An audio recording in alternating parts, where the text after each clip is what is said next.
जी दिन में ना बोले कि रातिया में चोली खोले।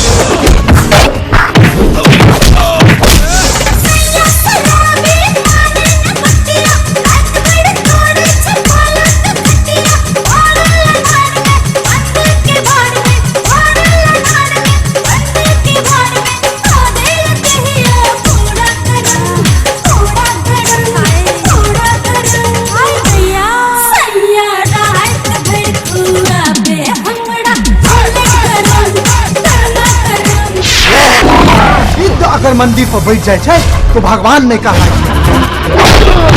चाचा कुत्ता के पाल लेला से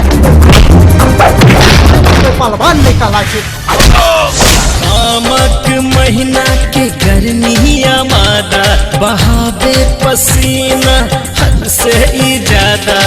अब जय है के खुद ही गाछी में राधा। हमरा अपन बहिन के यादव लगी प्यार करस जरा चखना ओए मखना।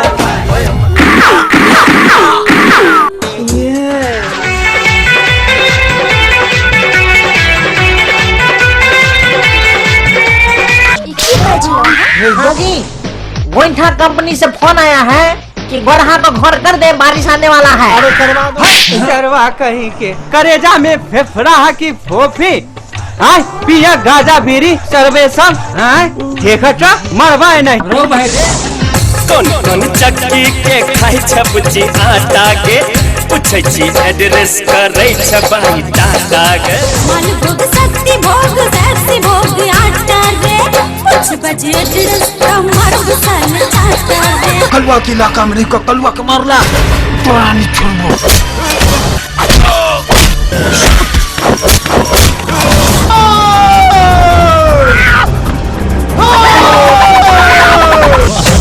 पसीना दोनों के गर्मी से सुनो ना जनीना मर जल्दी से।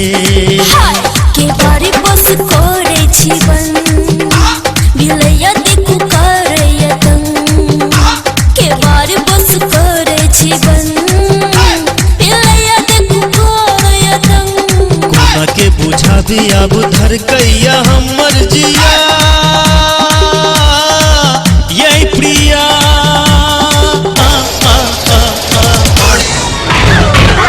झरवा के पेलवा बीमारी देने है।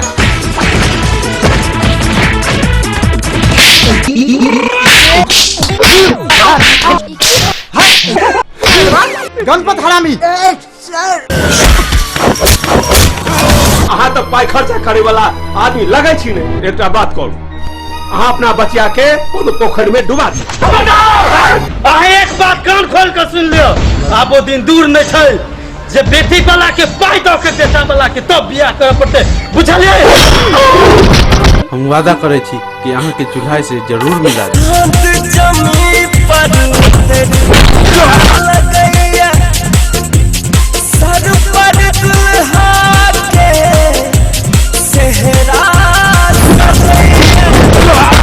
चोरी देखी मनुआ कहैया सिया राम के चोरी बुझ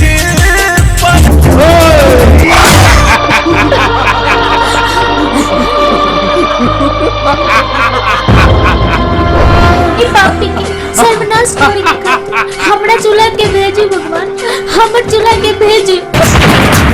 जो बंधल के बिठाते जोरी, जो बंधल के बिठाते जोरी, ई जोरी क्यों करने सकई है।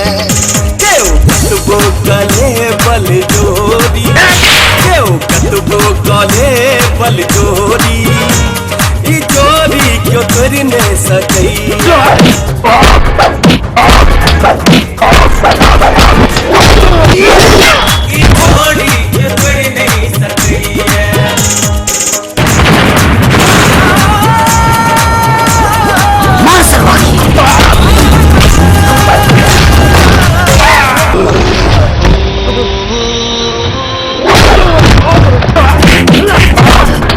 हमरा दोस्त के मारलन तू हैं?